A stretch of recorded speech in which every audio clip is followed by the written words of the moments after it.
মৰমৰ ছাত্ৰ ছাত্ৰীসকল, আমি স্থানাংক জ্যামিতি পাঠ্য আলোচনা কৰি আছিলোঁ।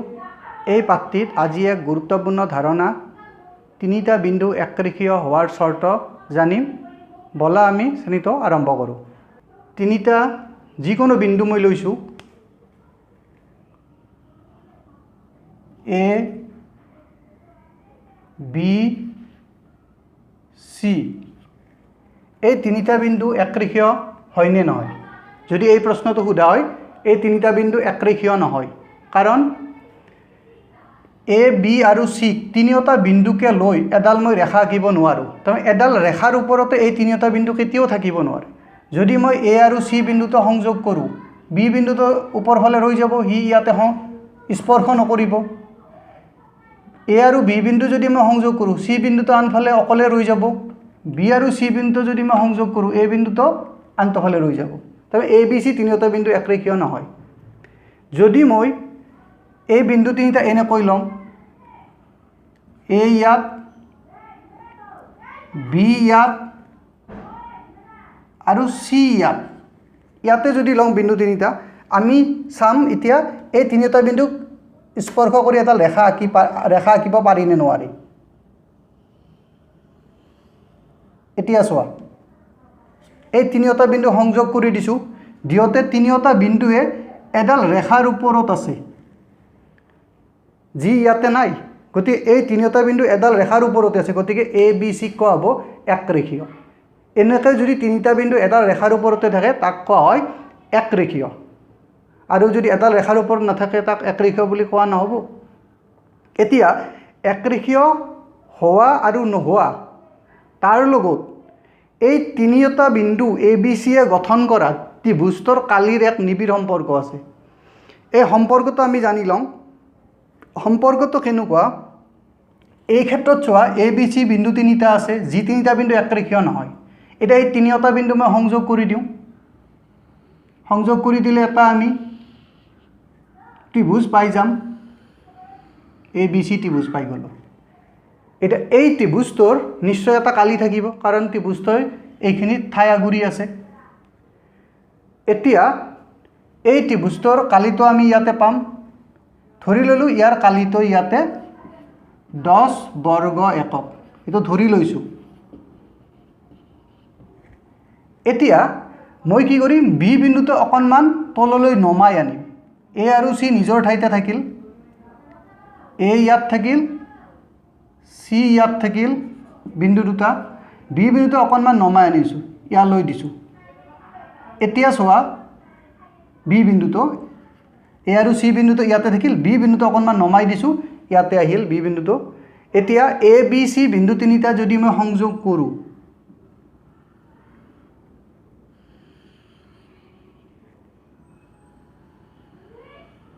এতিয়াও এটা আমি ত্ৰিভুজ পালোঁ। এই ত্ৰিভুজটো নিশ্চয় ইয়াতে ঠাই আগুৰি আছে, আৰু ইয়াৰ কালি আছে, এক কালি আছে। ইয়াতে 10 বৰ্গ একক আছে, ইয়াতে কিন্তু কমি গৈছে। ধৰিলোঁ ইয়াতে কালি 5 বৰ্গ একক, 5 বৰ্গ একক।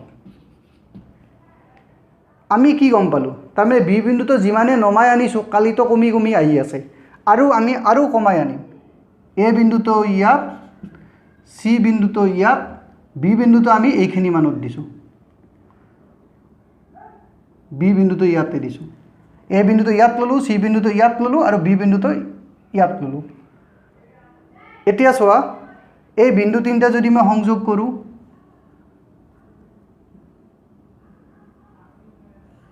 A B, B C, A C. এতিয়া চোৱা, এই ত্ৰিভুজটোৰ কালি এই ত্ৰিভুজটোতকৈ কমি গৈছে। ধৰি ল'লোঁ এই ত্ৰিভুজটোৰ কালি 2 বৰ্গ একক।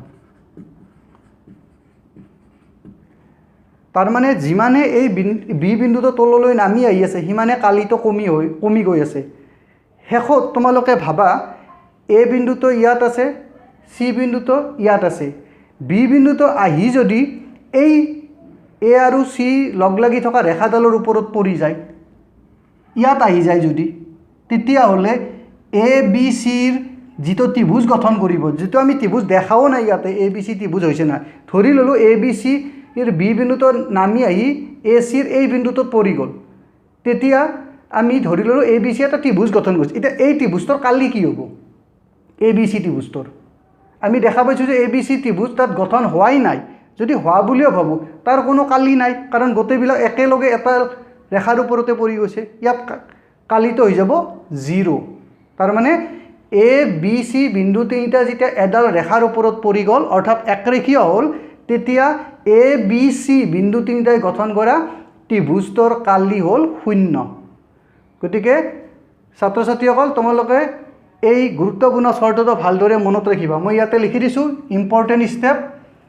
তিনিটা বিন্দু একৰেখীয় হ'ব, যিকোনো তিনিটা বিন্দু একৰেখীয় হ'ব, তাৰমানে এনেকৈ এডাল ৰেখাৰ ওপৰতে থাকিব যদি এই বিন্দুকেইটাৰে গঠিত ত্ৰিভুজটোৰ কালি 0 হয়।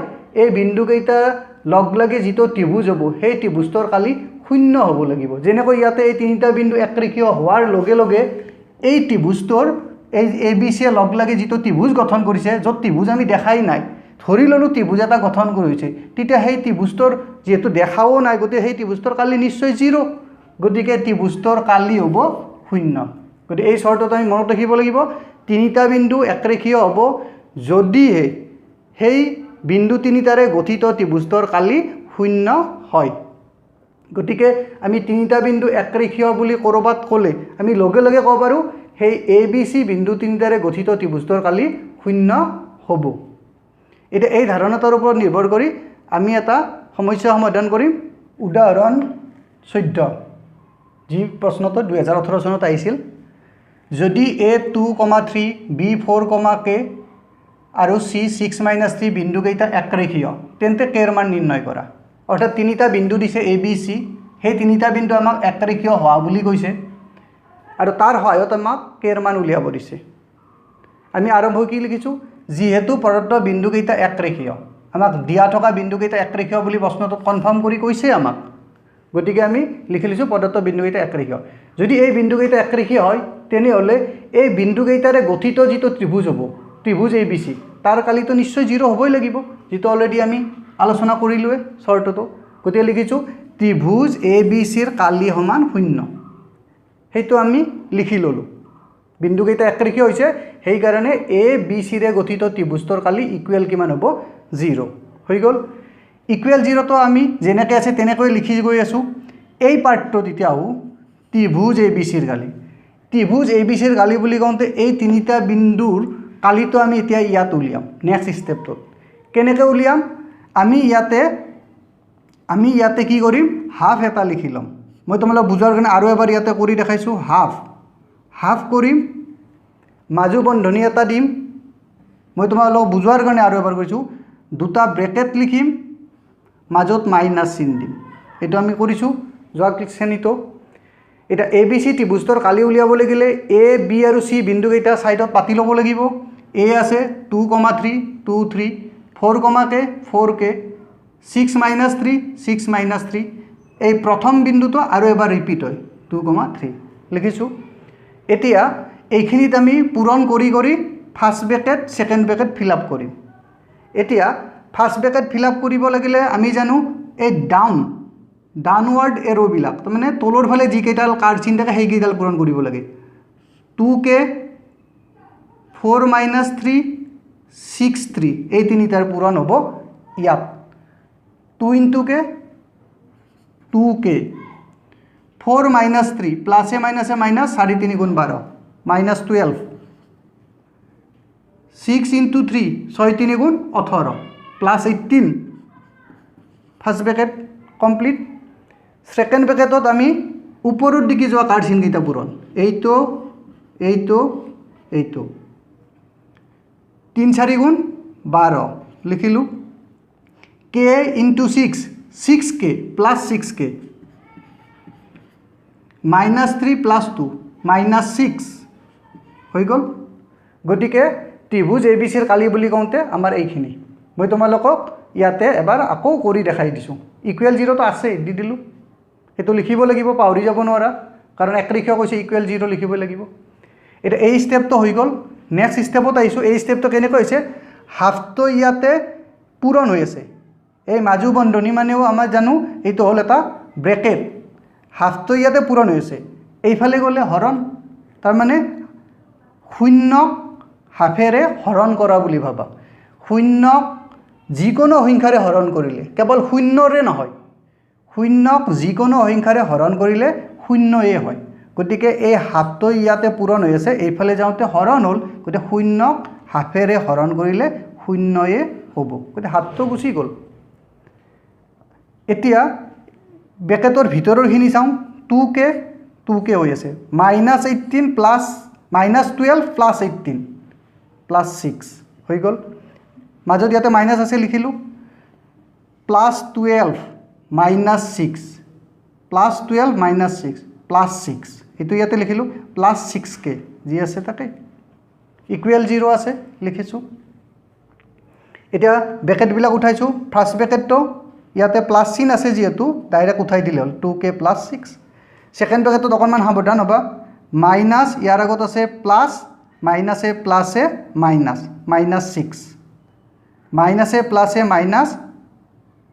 -6k ইকুৱেল 0 এটা তোমালোকে জানা মাইনাছে প্লাছে -6 মাইনাছে প্লাছে -6k এতিয়া এইখিনি আমি উলিয়াওঁ +6 -6 এই দুটা কেনসেল যাব